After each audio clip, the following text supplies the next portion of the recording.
Muy bien, todos juntos vamos a hacer esta lectura. Dice así la palabra de Dios, dice: visión de Isaías, hijo de Amós, la cual vio acerca de Judá y Jerusalén en los días de Usías, Jotam, Acaz y Ezequías, reyes de Judá. Oíd cielos y escuchad tierra, porque Jehová crié hijos y los engrandecí, y ellos se rebelaron contra mí. El buey conoce a su dueño y el asno el pesebre de su señor.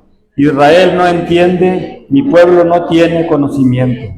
Oh, gente pecadora, pueblo cargado de maldad, generación de malignos, hijos depravados, dejaron a Jehová, provocaron a ira al Santo de Israel, volvieron atrás. ¿Por qué queréis ser castigados aún? ¿Todavía os rebelasteis? Toda cabeza está enferma y todo corazón doliente. Desde la planta del pie hasta la cabeza no hay en él cosa sana, sino herida, hinchazón, podrida, llaga. No están curadas ni vendadas ni suavizadas con aceite. Vuestra tierra está destruida, vuestras ciudades puestas a fuego, vuestra tierra delante de vosotros comida por extranjeros y asolada como asolamiento de extraños. Queda la hija de Sión como enramada en viña, como la cabaña del melonar, como la ciudad asolada. Si Jehová de los ejércitos no nos hubiese dejado un resto pequeño, como Sodoma fuéramos y semejantes a Gomorra. Príncipes de Sodoma, oíd la palabra de Jehová, escuchad la ley de vuestro Dios, pueblo de Gomorra. ¿Para qué me sirve, dice Jehová, la multitud de vuestros sacrificios? Hastiado estoy de los holocaustos, de carneros, de cebo de animales gordos. No quiero sangre de bueyes, ni de ovejas, ni de machos cabríos. Quien derrama esto de vuestras manos cuando venís presentarnos delante de mí para hallar mis atrios. No me traigáis más vana ofrenda, el incienso me es abominación. Luna nueva y día de reposo, el convocar asambleas no los puedo sufrir. Son iniquidad vuestras fiestas solemnes, vuestras lunas las tiene por aborrecidas mi alma, me son gravosas, cansado estoy de soportarlas. Cuando extendáis vuestras manos, yo esconderé de vosotros mis ojos, y asimismo cuando multipliquéis la oración, yo no la oiré. Llenas están de sangre vuestras manos, lavaos y limpiaos, quitad de la iniquidad de vuestras obras delante de mis ojos, dejad de hacer lo malo, aprended a hacer bien y buscad el juicio, restituir al agraviado, hacer justicia al huérfano y amparad a la viuda. Venid luego, dice Jehová, y estemos a cuentas. Si vuestros pecados fueren como la grana, como la nieve serán emblanquecidos. Si fueran rojos como el carmesí, vendrán a ser como blanca lana. Si quisieres y oyeres y comieres el bien de la tierra. No quisiereis, si fueres rebeldes, seréis consumidos a espada, porque la boca de Jehová lo ha dicho. Amén. Oremos. Padre, gracias por tu palabra, gracias porque en ella siempre hallamos persuasión, Señor, siempre hallamos también edificación, Señor. Te pedimos que así sea siempre en nuestra vida, Señor, que podamos entender a tu Santo Espíritu, Señor, poder oír esa voz, Señor, que siempre habla al corazón del creyente, Señor, que podamos abrir verdaderamente nuestros corazones siempre para entender siempre tu palabra, Señor, siempre el mensaje que tienes para cada uno de nosotros en el día y en el momento que la podemos leer, que tu Espíritu Santo la revele y que podamos, Señor, nosotros ser receptores de ella. Te pedimos a esta hora que, igual que el pueblo de Israel, Señor, sabemos que nos haces un llamado, Señor, te pedimos que tengamos abiertos nuestros oídos y seamos sensibles, Señor, a tu voz para que en lo que tengamos, Señor, que corregir, Señor, pues lo podamos hacer. Te pedimos todo esto en el nombre de Cristo Jesús, nuestro Salvador. Amén. Pues aquí Isaías empieza hablando, dice que a una nación pecadora, y yo creo que es el mismo llamado, es para todas las épocas, porque nosotros vemos cómo se mueve el mundo, cómo está el mundo, cómo todas las cosas han avanzado a un punto donde la misma Biblia nos enseña que iban a llegar por la cuestión de la omnisciencia de Dios, no porque Dios la provocara, sino porque Dios conocía hasta el final las cosas, y la cual está muy parecido a todos los tiempos que ha habido antes, que son ahora. Isaías habla acerca de un Dios salvador, como hasta el verso 40, de Jehová, el que salva a Israel y el que salva a todo el mundo. Y del versículo 40 al 66 habla acerca de cómo Dios pone los medios siempre, aunque en la parte primera pues sabemos que Dios siempre pone siempre la parte para que el hombre entienda, pero en esta parte del verso 40 en adelante habla de cómo Dios muestra su gracia, su misericordia para que el pueblo entienda y que no se pierda. Entonces, la primera parte, Dios por medio de Isaías le habla a un pueblo muy revelado y le dice que Él es su Salvador, le dice que Él es quien salva, que no hay fuera de Él quien salve. Y del 40 en adelante dice cómo es la gracia, cómo es la misericordia, para que el pueblo no se pierda. Entonces aquí habla acerca de Isaías y empieza narrando cómo es como Isaías, que fue un profeta que les profetizó a 4 reyes, y cómo en esas 4 generaciones Isaías ve que el pueblo que la gente está igual, que no cambia, que se rebela más contra Dios.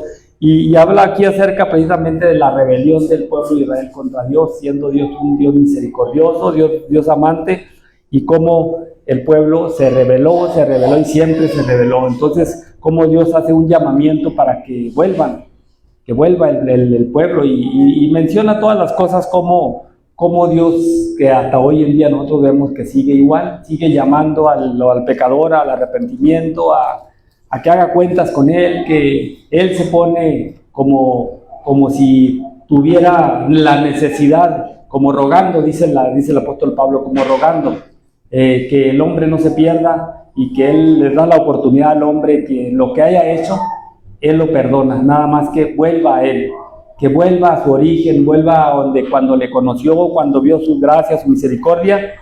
Entonces dice, visión de Isaías, hijo de Amós, en la cual vio acerca de Judá y Jerusalén en los días de Usías, un rey, Jotam, otro rey, Acaz y Ezequías, reyes de Judá. 4 reyes en los que él profetiza, y pues vemos nosotros cómo Isaías ve la contumacia del pueblo en seguir pecando, que no se arrepentían, que Dios tenía gracia, misericordia y no se arrepentía, y empieza a decirles a qué grado ha llegado el hombre. Y aunque a veces yo oigo en la radio hay algún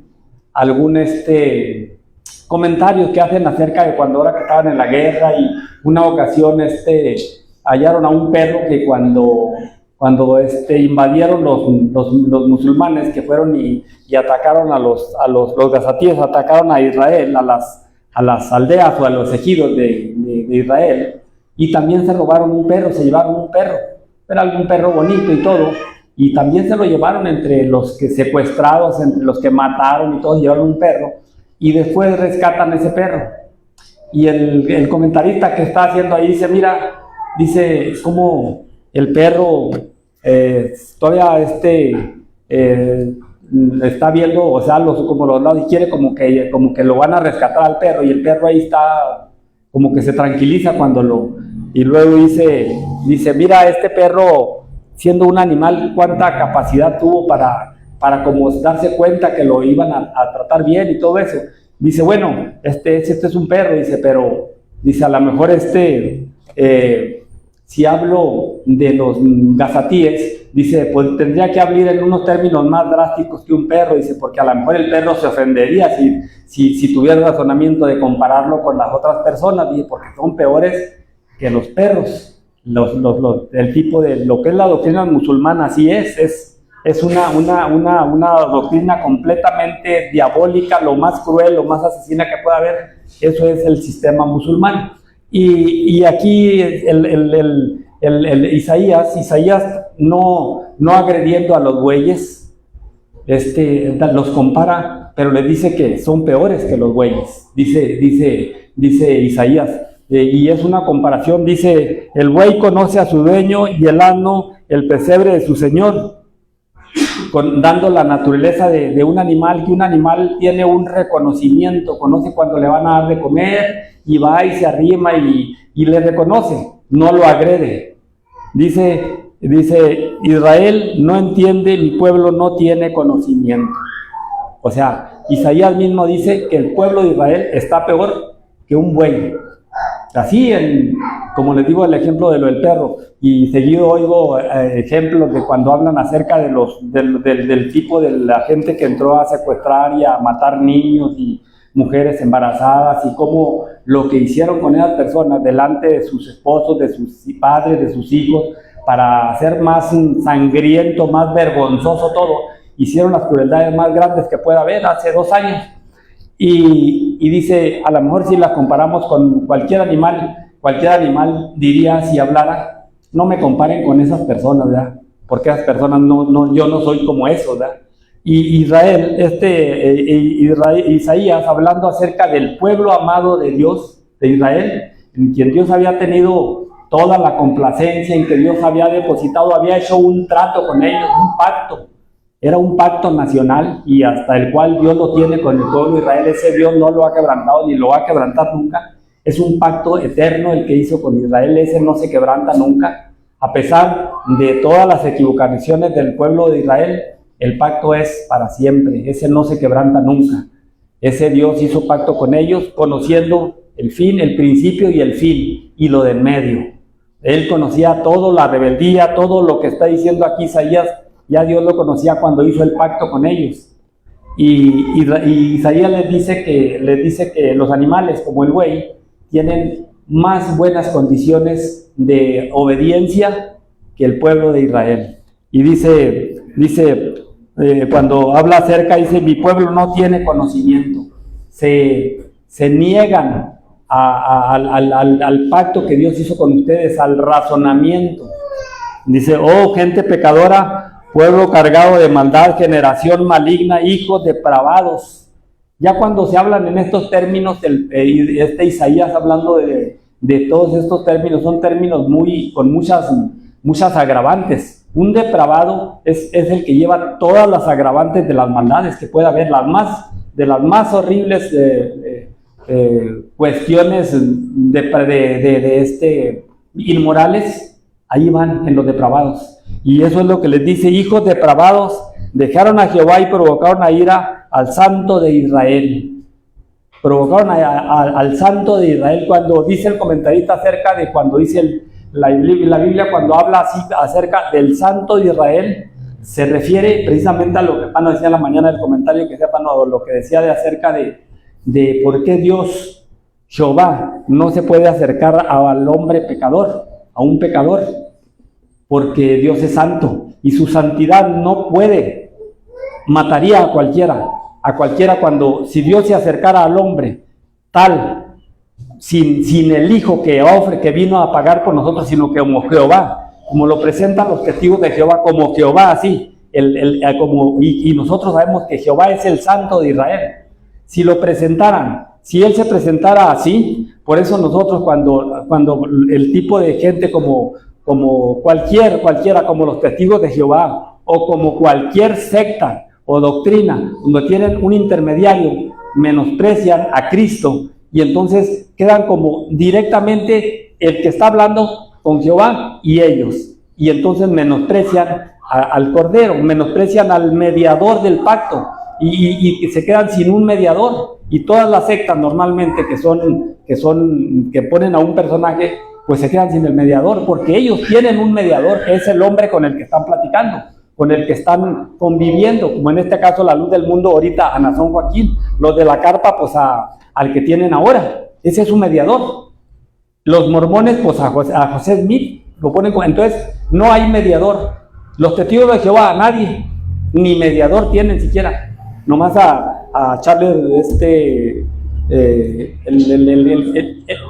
a Russell, Carlos Russell o algo se llamaba, Charles Russell. Entonces quedan sin mediador. Y si acaso hay un mediador, sería ese. Entonces los testigos de Jehová no tienen ni siquiera mediador cuando hablan de Jehová, de Jehová, de Jehová.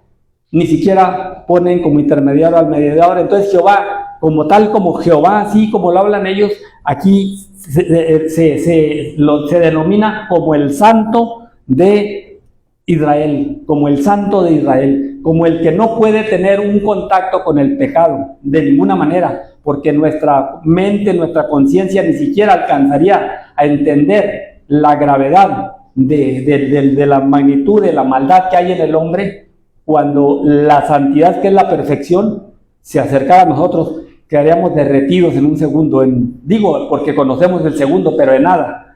Y entonces dice hijos depravados dejaron a Jehová y provocaron a ira al Santo de Israel. Se volvieron atrás. ¿De atrás de qué? Del pacto, de la verdad, del conocimiento, del trato que Dios había hecho con ellos, que ellos lo sabían, pero se les suavizó, se les hizo más fácil ir en el mundo, ir con la suavidad de las naciones, con las costumbres paganas de las naciones, y como si aborrecieran a Jehová. Se hicieron hipócritas, porque no es que fueran inocentes. Por eso Isaías les habla así, que son peores que un buey. Dice que el buey tiene más honra que la que pueden tener ellos. No es porque no supieran, porque sí saben. Y dicen los comentaristas, y es claro lo que podemos entender, que un cristiano hipócrita es el elemento más útil para el diablo que pueda haber.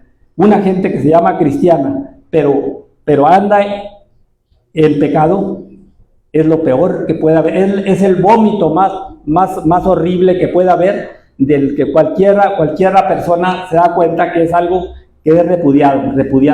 Entonces eso es en lo que consiste Isaías aquí cuando habla acerca de lo que aparentaban ser, pero lo que realmente eran algo que era indescriptible acerca de la gravedad en la que habían caído, porque se habían convertido en elementos completamente del enemigo, siendo ellos, habían tenido ellos un pacto, un trato. Dice, se volvieron atrás del trato que había, y eso es lo que pasa con el cristiano que anda en hipocresía, que anda en falsedad. Es lo peor que puede haber, porque se echa para atrás de lo que había dicho, que él se mantendría buscando a Dios en obediencia, en santidad, y ahora se convierte en el enemigo o amigo del que es el enemigo de Dios, se convierte en un elemento del diablo completamente. El creyente cuando anda en pecado se convierte en el elemento más útil para el diablo, porque se puede meter a la iglesia, hace todas las apariencias del creyente,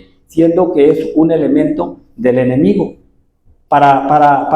precisamente para que la gloria de Dios no sea manifiesta, sino que otros vean, ¿conoces a fulano? No, hombre, ahí entra a la iglesia, pero si supieras.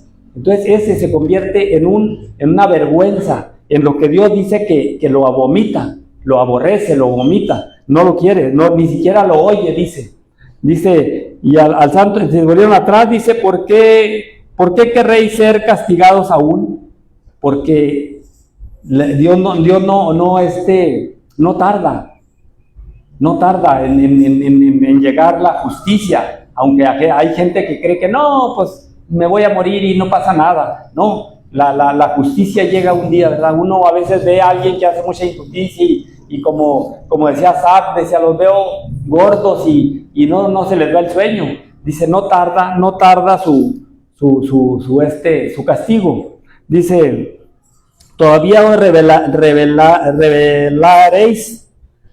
Dice, toda cabeza está enferma y todo corazón doliente. Dice, donde dice que el Israel se enfermó del pecado, de una orilla hasta el otra. Todo su ser interno, lo que da vida al ser humano, en la vida de ellos estaba enfermo. Dice, desde la planta del pie hasta la cabeza, no hay en él cosa sana, sino que herida, hinchazón y podrida llaga. No están curados ni vendadas ni suavizadas con aceite. Y cuando la Biblia nos habla acerca del samaritano, esta es la parábola que Jesús habla ahí, de esta parábola, de cómo se usaba en Israel cuando una persona se hacía una herida. No eran las técnicas de ahorita. Lo que tenían que hacer para curar esa enfermedad era, si lo tenían que coser o como lo tuvieran que hacer, o pegarlo con unas vendas, porque es lo que hacían, pero lo tenían que apretar, la herida se la tenían que apachurrar, apretarle tanto a la herida, hasta que, y lo vendaban para prensado, para que la pus a fuerza tenía que salir la pus. Y aquí cuando dice que no dice que no, dice hasta la de la cabeza, no hay en él cosa sana, sino herida, donde estaba abierta, donde no había medicina en el pecado que ellos habían hecho. Dice hinchazón y podrida llaga, no están curadas ni vendadas ni suavizadas con aceite. Dicen que lo aprensaban cuando una persona estaba con una infección muy grande, o una cortada muy grande más bien. Dice que cuando estaba herido lo aprensaban, lo apachurraban bien, y que la parte donde estaba la herida estuviera completamente aprensada, apachurrada una con otra, para que si había una infección, por ahí brotara la pus. No tenía otra parte, era la parte más fácil donde brotara. Si lo vendaban bien, por otra parte de la piel no iba a brotar la pus, sino que iba a brotar exactamente por ahí, y es como iba a ser sanado. Y aquí dice que no están ni siquiera curadas, ni vendadas, ni suavizadas con aceite. Y dicen que le echaban, ya cuando le hacían eso, le echaban en la parte de la herida, le echaban aceite, para que también fuera parte de la sanidad y suavizar, que la piel se pegara. Entonces todo eso dice que el pueblo de Israel no tenía nada, porque estaban enfermos completamente. Dice: vuestra tierra está destruida y vuestras ciudades puestas a fuego, vuestra tierra delante de vosotros comida por extranjeros y asolada como asolamiento de extraños. Que la maldición no nomás les venía en lo del alma, también les venía en lo del material. Y Israel ni siquiera así aprendía. Dios hacía que sus cultivos vinieran y se los quitaran otros, a ver si entendían. Y nosotros lo vemos en la historia de Gedeón, por qué Gedeón estaba escondido y todo eso, porque el pueblo de Israel, Dios había permitido que vinieran otros, y cuando ya estaba el trigo en su mero grano, ya para desgranarse, venían los que venían nomás a recoger y se lo llevaban, y nomás se quedaban viéndolo, y ni así entendían. Gedeón dice, porque era un hombre esforzado, dice la Biblia, él a escondidas, pero yo no voy a permitir que mi grano, porque era un hombre esforzado que reconocía, y Dios le daba la capacidad, Dios le dio la inteligencia para hacerlo, pero Dios mismo también a él lo escogió, porque Dios vio en él una cosa diferente a lo demás, del mal pueblo, del otro pueblo. Dice, y queda, y queda la hija de Sión como enramada de viña, queda como nada. Dice, y como cabaña de melonar, como cuando precisamente las personas iban, y ya que tenían sus viñas, como lo conocemos nosotros hasta hoy en día, la gente que tiene, por lo menos cuando veíamos más cultivos, de la gente en los lugares donde se cultivaba mucho maíz, pues ponen a una persona que se ponga por la parte donde pasa gente o algo, hace una cabañita allí, y ahí lo ponen a cuidar. Y hacían una cabaña para cuidar, y así le quedaba, dice queda como enramada de viña, una cosa provisional ahí, que no tiene un fundamento de quedarse ahí, sino que es muy temporal. Dice, así le llama Dios al pueblo de Israel. Quedan como eso, como algo muy frágil, que no es para vivir ahí, para vivir en esas condiciones, ¿verdad? Era algo que hacían, una enramadita provisional para que no se roben las uvas, y como cabaña en melonar, igual para la hora del fruto de la cosecha, que hay que hacer una chocita así para que de aquí sepan que aquí estoy cuidando y no vengan a robar. Dice, como ciudad asolada, como que no existe nada. Eso era el pueblo de Israel. Y habla acerca del hombre cuando se involucra en el pecado, ¿verdad? Que viene a hacer eso, a no tener nada y a no valer nada el cuidado de lo que está haciendo, porque está cuidando algo que no tiene valor, no cuida su alma. Dice, si Jehová de los ejércitos no nos hubiese dejado un resto pequeño como Sodoma, fuésemos y semejantes a Gomorra. Y siempre habla de la gracia, de la misericordia, del amor eterno de Dios para nosotros. Que Dios siempre, hay alguien en un pueblo, en una ciudad, en una empresa, en cualquier parte, Dios pone un elemento siempre, por lo menos. 1 o 2 elementos, 3 elementos en un montón de gente, para que haya un testimonio de la fidelidad. Nosotros lo tenemos constatado todo eso. Cuando hablamos de nuestro pueblito, nosotros hablamos de quién Dios tiene ahí como sal de la tierra. A Roberto, ahí lo tiene Dios como sal de la tierra, para que dé testimonio de la verdad.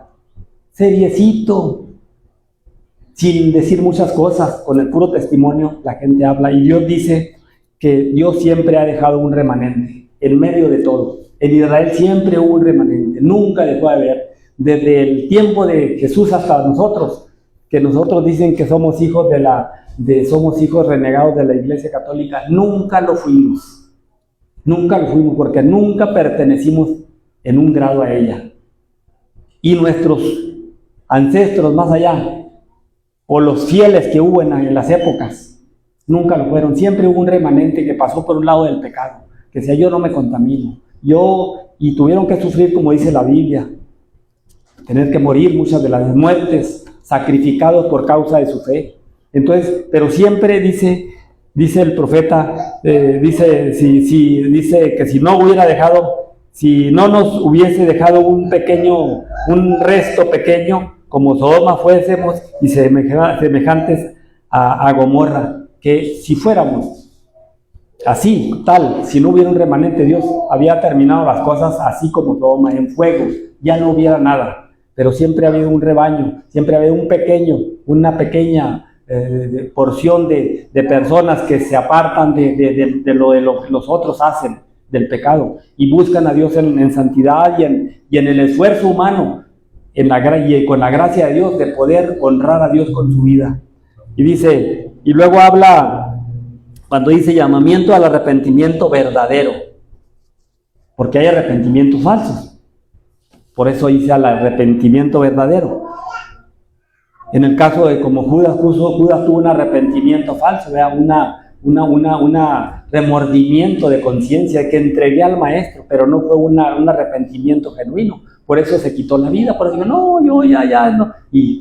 Entonces, una cosa es el arrepentimiento y otra cosa es que la gente tenga una conciencia de, hice malas cosas. Entonces dice, príncipes de Sodoma, oíd la palabra de Jehová y escuchad la ley de nuestro Dios, pueblo de Gomorra. Y los vuelve a comparar a Israel, a Sodoma y Gomorra.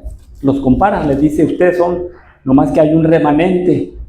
Por eso Dios no ha exterminado, no nos ha acabado. Eso es lo que dice anterior y después lo menciona. Dice que son como el pueblo de Sodoma y Gomorra. En su terquedad de pecado. Dice, ¿para qué me sirve, dice Jehová, la multitud de vuestros sacrificios? Y habla, y el profeta hablando de todo el ritual, lo que nos decía Pano en la mañana del ritual exterior, que como nosotros a veces pensamos, y como muchas iglesias cristianas, organizaciones que son en apariencia de que buscan la verdad, y dan toda la apariencia exterior, no en el de Israel, y a nosotros en los términos de hoy en día. Dice, ¿para qué me sirve, dice Jehová, la multitud de vuestros sacrificios? ¿Para qué te esfuerzas, hombre, en ir a la iglesia, en decir si realmente tu corazón no me busca en santidad, en pureza? Entonces, es a lo que refiere aquí. Dice, vuestros sacrificios, dice, hastiado estoy de holocaustos y de carneros y de cebo de animales gordos. ¿Qué no lo había ordenado él? Él lo había ordenado. Todo esas eran ordenadas de él, pero estoy hastiado porque lo hacen con pura hipocresía, ¿verdad? Se hacen pasar que llenan los requisitos de hijos legítimos de él, ¿verdad? De que cubrían el pacto para que Dios los bendijera siempre, ¿verdad? que habían hecho un pacto que ellos le iban a servir y que le iban a obedecer, y hacían la obediencia nada más exterior, pero interior nada. Y por eso lo llama, pues, peor que el buey, peor que los bueyes, peor que dice que el buey conoce la mano de su amo y ustedes no. Entonces, dice cuando se dice que no quiere nada de eso, no es porque no era una ordenanza de él, pero porque lo habían hecho de tal manera que era completamente fuera del propósito de él. Igual que hoy en día hay mucha gente cristiana que está en esa situación, que están yendo a la iglesia. No, es que si estoy yendo a la iglesia, voy con mi mujer. Uno dice, es que voy con mi mujer, y pues nomás va con ella para llenar las apariencias, ¿ya? O hace ciertas cosas, pero el corazón es lo que Dios exige. Lógicamente, lo exterior tiene que conllevar una cosa y la otra. Dios no está diciendo que no estaba bien lo del ritual, porque el ritual era un tipo del sacrificio de Cristo, del templo, de cómo iban a hacer las cosas, pero tenía que hacerlo con un corazón de entrega espiritual, y eso es por lo que está hastiado, porque lo hacían ya nomás como rápido, porque de tal hora a tal hora hay que ir a hacer sacrificio y vámonos porque tenemos que irnos, como lo hacen hoy en día, que a veces salen de la iglesia porque se tienen que ir al baile, porque se tienen que ir a sus caminadas de pecado, ¿verdad? Hasta a tomar o a las borracheras o a cuestiones que no le agradan a Dios, pero ya cumplieron con Dios. Y esto de este pueblo de Israel estaba cumpliendo, entre comillas, con Dios, llevando los becerros gordos y los holocaustos y los carneros y el cebo de los animales gordos, todo hacían. Pero decía, ¿saben qué? Estoy hastiado. Y cuando dije que estoy hastiado, dice, no quiero más ya de eso. No quiero más de eso. No que no quisiera, sino que quería el corazón de ellos. Dice, no quiero la sangre de los bueyes, ni de ovejas, ni de machos cabríos. La sangre era el tipo del perdón. No lo quiero, porque al cabo de todo el mundo van a ser perdonados. Le dice, no quiero nada de eso, de nada le sirve. Dice, ¿quién demanda esto de vuestras manos cuando venís y presentaos delante de mí para hollar mis atrios? ¿Quién les dijo que así era? Que así eran. Cuando vienen a escarnecer, vienen a avergonzar, a burlarse de la verdadera adoración. Dice, vienen a hollar mis atrios. No, dice, no me traigáis más vana ofrenda. No que no llevaran ofrenda, pero vana ofrenda e incienso me es abominación. Le llevaban perfume y todo. Se perfumaba todo con todo para que la fragancia, simbolizando la fragancia del Dios Altísimo, de la pureza, del olor grato de Dios hacia los hombres, el incienso, que huela bonito. Nosotros vemos hoy en día cómo la gente en sus rituales también le ponen incienso a los ídolos y todo, para que la fragancia de la santidad de Dios llegue y todo eso, cuando no saben ni lo que hacen. Lo hacen de la manera más pecaminosa que pueda haber. Lo que dice Dios, dice, no me traigan de eso. Vienen y se burlan con eso, de mi santidad. Dice, incienso me es abominación, luna nueva, día de reposo, el convocar asambleas, todo eso que eran los rituales más sobresalientes del pueblo de Israel, ¿verdad? Ellos hacían los rituales, los primeros, por lo menos los rituales más sobresalientes, esos eran donde decían, no, eso sí, ni para qué faltar, ahí es de segurito que estamos.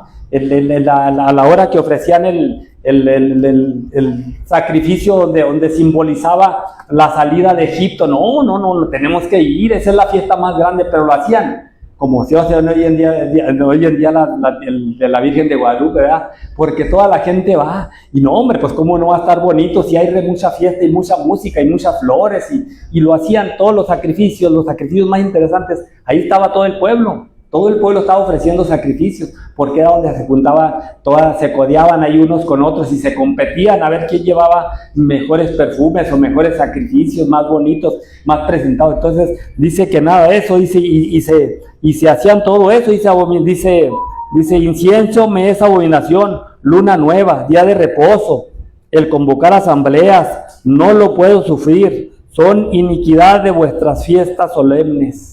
era todo lo contrario a lo que es la verdad. A nosotros vemos cuando hoy en día hacen las fiestas hoy en día ya empezaron con San Judas, ¿verdad?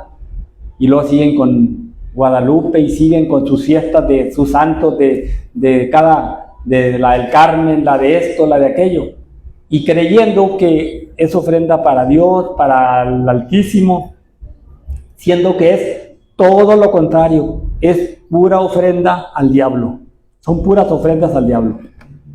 Que la Virgen de Guadalupe, el diablo está pero encantado, porque él recibe toda esa honra que sin darse cuenta la gente le da la honra y la gloria que le pertenece a Dios, se la dan al diablo, honrando a San Judas Tadeo, a la Virgencita fulana o al santo fulano. Dice, no lo puedo sufrir, son iniquidad y fiestas, dice, vuestras fiestas solemnes, vuestras lunas nuevas, vuestras fiestas solemnes, dice, las tiene, ¿cómo es como las aborrece Dios? Y aunque si uno le dice a la gente una cosa de esas, dice, no, exagera, no es exageración. Esas fiestas de hoy en día, las de San Juditas, dice, las aborrece mi alma. Dios aborrece todo eso, pero cuando dice las aborrece es con una culpa de pecado hacia quien lo están haciendo, nada más. No, pues allá el que las está sufriendo, ¿verdad? El que sufre no es que Dios esté sufriendo, es porque Dios ve en la condición que se encuentra el hombre y que le va a ir mal. No puede Dios bendecir en esas situaciones, condiciones, no puede. Pero ¿qué es que Dios bueno? Sí, pero también es justicia. Entonces dice, las aborrece mi alma, me son gravosas, cansado estoy de soportarlas. No que se canse Dios en el sentido, nosotros lo entendemos en el sentido que conocemos cuando estamos cansados, que ya no queremos nada, ¿eh? Ese es el sentido solamente, no que Dios esté allá, sufre y sufre, no, lo que pasa es de que ya no las tolera. Ya dice esto pobre gente, en ese sentido, pues tristemente, ¿verdad?, les espera el infierno. Dice, cuando extendéis vuestras manos, yo esconderé de vosotros mis ojos, porque el pueblo de Israel, según los historiadores, dicen que cuando llevaban sus ofrendas, le ponían las manos así, las levantaban ante Dios. Nosotros vemos hoy en día mucha de la alabanza, cómo la gente levanta las manos, cuando ni siquiera vive una vida de santidad, una vida de esfuerzo de cada día hacer las cosas. Decía la abuelita de Chava, la bisabuelita de la familia de Blanca, decía, es que en la iglesia piden mal, decía la mamá de doña María, porque nos decía cuando íbamos nosotros allá para Durango, decía, alzan las manos así. ¿Cómo se les ocurre? Se deben de alzar así, porque ella tenía la idea de algo de la iglesia católica, de todavía, pues algo de que así es como se recibe, no así. Dice, pues ellos mismos ponen las manos así, las levantan así, pues rechazan todo lo que Dios manda y nomás rebota. Dice, hay que hacerle así cuando levantamos las manos. Pues el pueblo de Israel, dice, le enseña a los historiadores que la levantaban así, para que como símbolo de que tú nos traes todo, estamos recibiendo todo, no estaban recibiendo nada recibían. Extendían, dice, cuando extendéis vuestras manos, yo esconderé de vosotros mis ojos, ni siquiera. Y como digo, todo es un tipo símbolo, ¿eh? Porque Dios no es que, ya no te quiero, volteo a ver, ni te estoy viendo, no. Lo que está diciendo es que no lo tomo en cuenta para bien, no te lo tomo en cuenta para bien, aunque extiendas las manos, porque están allí cargadas de pecado. Dice, yo esconderé de vosotros mis ojos, asimismo cuando multipliquéis la oración, porque eran muy buenos para pedirle al Altísimo, ¿verdad? Como a veces nosotros que somos muy buenos para pedir, pero para dar nada, ¿verdad? Para pedir y pedir y pedir, no voy a oír la oración, dice, yo no oiré, llenas están de sangre vuestras manos. Y les dice, están llenas de rojo, ¿verdad? Llenas de sangre, donde son asesinos. Es lo que les dice, son asesinos. Dice, lavaos y limpiaos. Y da el consejo, siempre, la palabra de Dios siempre da el consejo. Nunca condena, allá no hay más. Sí hay redención, mientras haya vida, hay gracia. Y dice, lavaos y limpiaos y quitar la iniquidad de vuestras obras delante de mis ojos. Dejad de hacer lo malo. Eso le dice al pueblo de Israel, eso nos dice a nosotros, ¿ya? Esa es una Una palabra que, por eso la palabra de Dios es viva y eficaz, y más cortante que toda espada de filo. Porque esa no hay momento que diga, no, eso hace 2000 años. No, es al segundo, al minuto, al momento. Nos habla a cada uno de nosotros. Dice, dejar de hacer lo malo, aprender a hacer el bien, buscar el juicio. Y yo platicaba estos días con una persona que estaban ahí echándose unos cigarros de marihuana. Y luego le estaba yo hablando de las cosas de Dios. Y luego empecé a platicar de las cosas. ¿Y usted qué cree, maestro? No, pues tú sabes. O tú, ¿a poco nadie somos inocentes? Y ya me dijo, no, todos sabemos lo que hacemos. Todos sabemos. Ya yo le estuve hablando de la palabra de Dios y de algunas cosas. Y dijeron, no, todo uno sabe todo. Pero seguían con su cigarro, ¿verdad? Dice, aprender y hacer el bien, buscar el juicio y restituir al agraviado. Todo tiene un sentido, ¿verdad? Todo tiene un sentido. Dice, restituir al agraviado, hacer justicia al huérfano y amparar a la viuda. Cuando Dios habla en estos términos de hacer justicia, de hacer juicio y rectitud, es tener conciencia de cómo están las cosas, ¿verdad? De saber también el contexto de cada situación, de cada caso. En el caso aquí, cuando dice que habla de hacer con el huérfano y amparar a la viuda, se trata de que, aunque no podemos decir que no, es que en estos tiempos ya no aplica, igual aplica, pero en el tiempo de cuando alguien enviudaba, la mujer no tenía fuente de trabajo, perdía todo.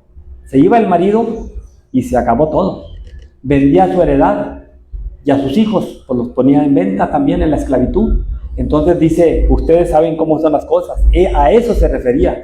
Pero no quiere decir que ahora ya no hayan cambiado las cosas, que ya hayan cambiado, porque no, pues ahora la mujer sale a trabajar. Sí, pero de todos modos los términos no cambian nunca cambian. Dice, al huérfano y amparar a la viuda. Venid luego, dice Jehová.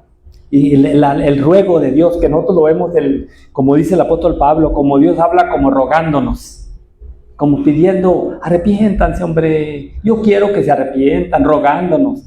No, es que Dios siempre lo va a hacer, siempre lo ha hecho, porque Dios, ese es el amor eterno, ese es porque de tal manera amó Dios al mundo, ese es el verso, es ahí podemos ver eso. Venid luego, dice Jehová, y estemos a cuenta. Si vuestros pecados fueren como la grana, como la nieve serán emblanquecidos. Y nosotros vemos cómo habla primero le dice que son asesinos, que tienen sus manos manchadas de sangre, pero después les dice, así de manchadas como están vuestras manos, así igual, Él las transforma y habla, y empieza hablando acerca de la grana, que la grana, según los que saben las cosas, la grana es producto de un gusano, no recuerdo ahorita cuál es el gusano, pero es el gusano donde lo molían al gusano y era una pintura que no se borraba, es un gusano que existe, donde se hacía con que hacían la grana, el color ese que era que no se borraba nunca, era un color el más fuerte que conocían. Dice, si vuestros pecados fueren como la grana, como la nieve, serán emblanquecidos. Y está hablando acerca como, aunque sean asesinos, aunque tengan las manos manchadas de sangre, dice, yo les borro la pintura, les borro su pasado, no queda más huella de su pasado, dice, y van a ser como la nieve, serán emblanquecidos. Y luego dice, y si fueran rojos como el carmesí, otra vez, un color también que no se borra. Dice, vendrán a ser como blanca lana. El carmesí era algo que era para permanente, como dicen ahora, para siempre. Dice, van a venir a ser como blanca lana. Así es lo que Dios nos habla a nosotros acerca de lo más fuerte. Dice les habla primero que son asesinos, que tienen manchadas sus manos. Dice, pero yo todo eso lo borro. Y no queda ni siquiera manifestación de que lo hubo. Y nosotros sabemos eso, lo podemos ver cuando dice que Él es Él pagó por nosotros, ¿verdad? En la cruz del Calvario, por nuestras maldades. Dice, como rojo carmesí vendrán a ser como blanca lana, si quisieres y oyeres y comieres el bien de la tierra. Si quisieres, a toda libertad de libre albedrío, o sea, no es obligación. no es a fuerzas, es si quieres, pero sabe muy bien que no hay con que, no, pues es que yo no sabía. Toda la gente, Dios tiene al ser humano, a cada ser humano que nació y le dio una mente, le dio también capacidad de saber entre el bien y el mal. Hasta los niños saben, hasta los más chiquitos, los más inocentes, saben cuando van a hacer una travesura y se apuran a hacerla para que los papás no los agarren ya que ya la hicieron a veces, ¿verdad? Dice, si no quisieres, di es la sentencia. Porque a veces nosotros oímos que la gente, no, pues si Dios es bueno, entonces ¿cómo va a mandar al infierno a alguien? No, pues entonces no, es que Dios no manda a nadie, el hombre solo se quiere ir, sin más ni más. Yo les preguntaba a estas personas y me decían, no, uno sabe todo, nomás que uno es así, y luego ellos dicen con disparates, ¿verdad? Uno es esto y es esto. No, pero uno sabe. Y yo les platicaba de cuando andábamos, a Pano y yo allá en San Luis Potosí, que comíamos ahí en la casa de una señora. Les dije, mire, le voy a platicar una historia de que cuando yo trabajaba, le dije que andábamos allá en San Luis Potosí. Y comíamos, cenábamos ahí, almorzábamos y cenábamos porque nos echaban lonche. Y en la cena siempre don Octavio siempre estaba en la banquita que nos sentamos, él se sentaba a la del rincón y se ponían su plato muy grande, le servían a él, casi siempre lo dejaba como poquito más de la mitad, se comía nomás. Y su dicho decía, ándale Tabito, no es perdido, y ponía a comer al hijo en lo que le había quedado casi siempre, decían, Tabito, no es perdido, ándale, vente hijo. Y el Tabito le seguía comiendo ahí. Pero la señora dijo, oigan, ¿y ustedes por qué no toman? Nos decían ahí a Pan. Y le dije yo a la señora, no, pues señora, es que no tenemos para tomar nosotros. ¿Qué ganan muy poco hay donde ustedes? ¿Que no ganan muy bien ahí? No, le decía, pero pues no tenemos, pero no nos sale para tomar, no. ¿Pero cómo? Dice, entonces ganan poco. No, ganamos bien para que nuestras familias coman y ten nuestros hijos comiendo. Ay, pues mire, Tavo ni trabaja, mire, y todos los días está tomando, siempre estaba tomando, ahí se sentaba él en el rinconcito, y siempre estaba tomando, él cenaba y tomaba. Y le dije, mire, si yo tomara, yo a lo mejor dejaría a mis hijos sin 1 litro de leche. Entonces, para que mis hijos tomen 1 litro de leche, pues yo no tomo, yo no necesito tomar. Y o para que lleven una libretita a la escuela, o para que compren unas calcetitas a mis hijas. Le decía, para eso. Le dije, porque si yo lo hago, me tomo la cerveza, pues les robaría a los que más quiero. Y eso es lo que hace la gente. Y les decía yo a estos muchachos, y eso es lo que hace la gente. Les roba a sus hijos. Y yo les decía a ellos, y le he preguntado a chavos como ustedes. Dice, no, yo primero aseguro el chivo. Y luego ya después yo ahora sí me voy a las mías. Le sí, lo aseguran, le sí, nomás que lo aseguran muy chiquito, el chivito, o dejan a la señora y a sus hijos muy apretados. Y ellos se vienen a tomar agua hasta donde quieren, le digo.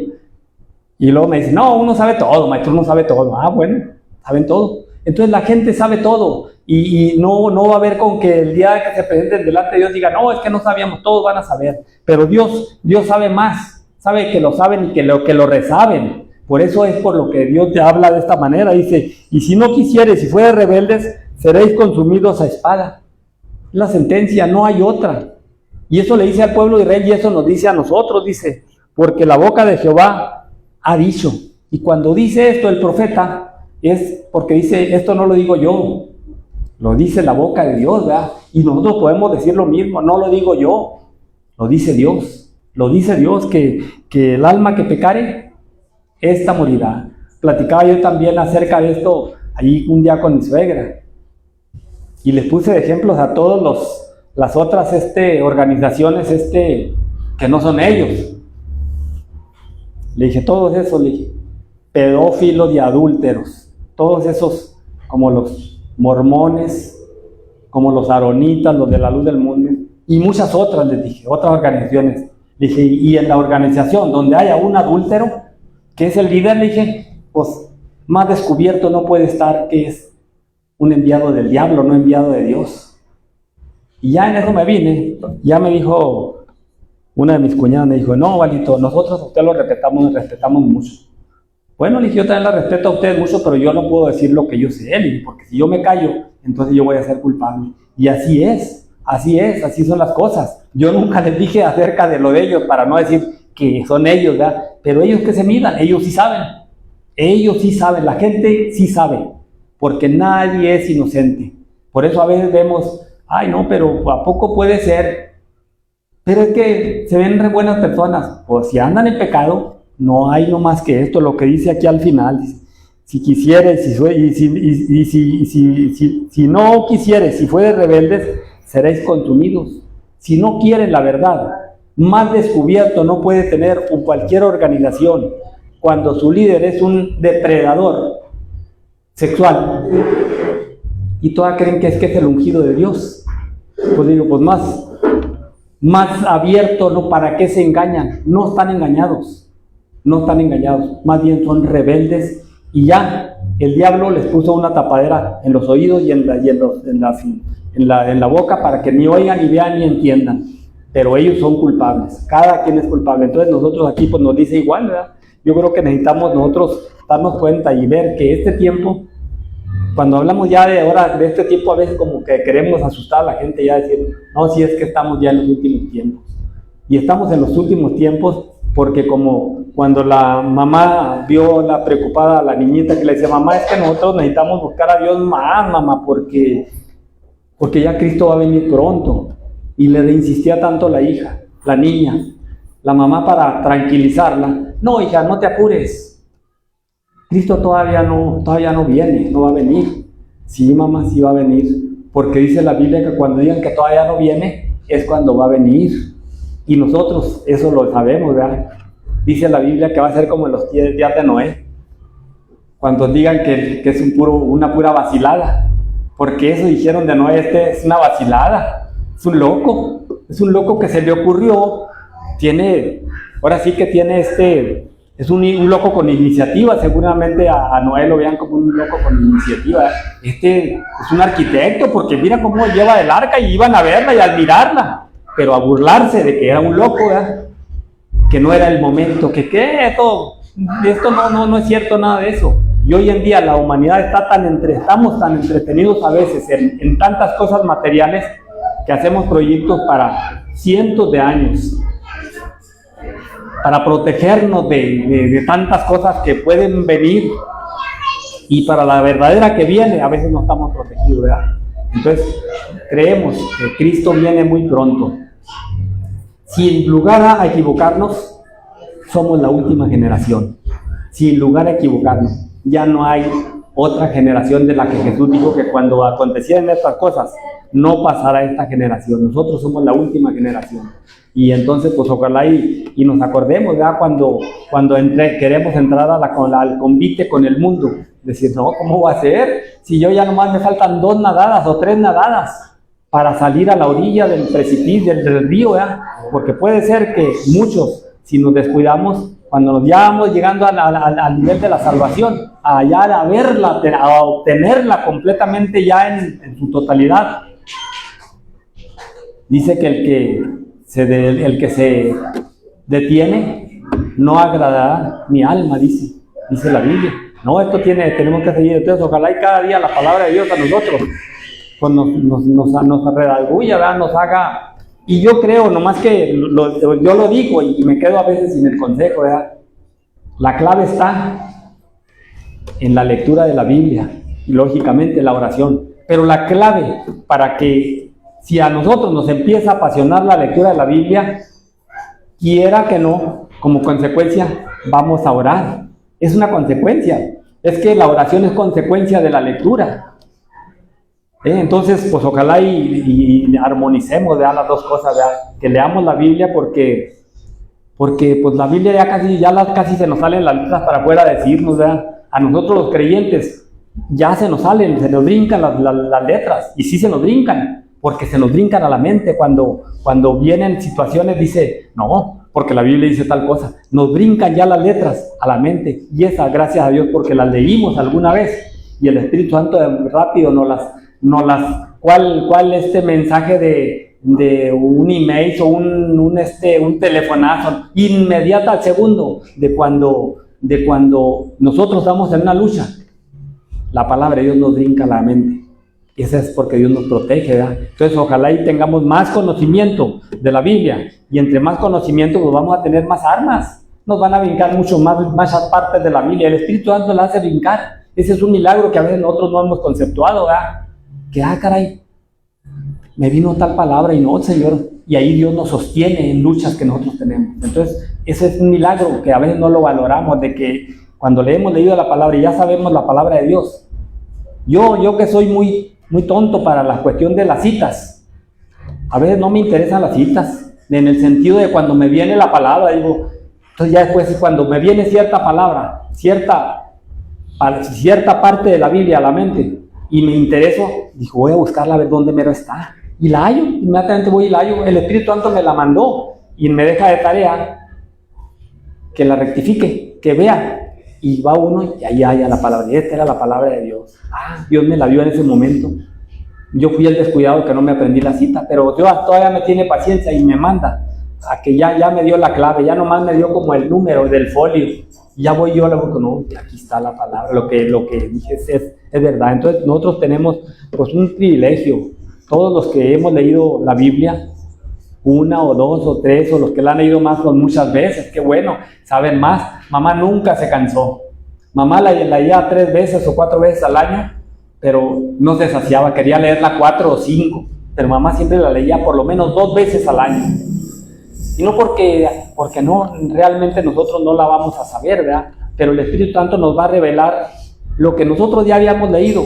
En otra pasada queremos, el Espíritu Santo ahora me quiso hablar en esto. Y Dios siempre nos va a hablar a nosotros, a los creyentes. Entonces, pues tenemos la Biblia, ojalá y sí seamos más lectureros, ¿verdad?, de la Biblia, que leamos más la Biblia. Y sabemos que la persona que lee la Biblia, por consecuencia, ora. Dios les bendiga. Dejo el lugar a nuestra hermana Pati.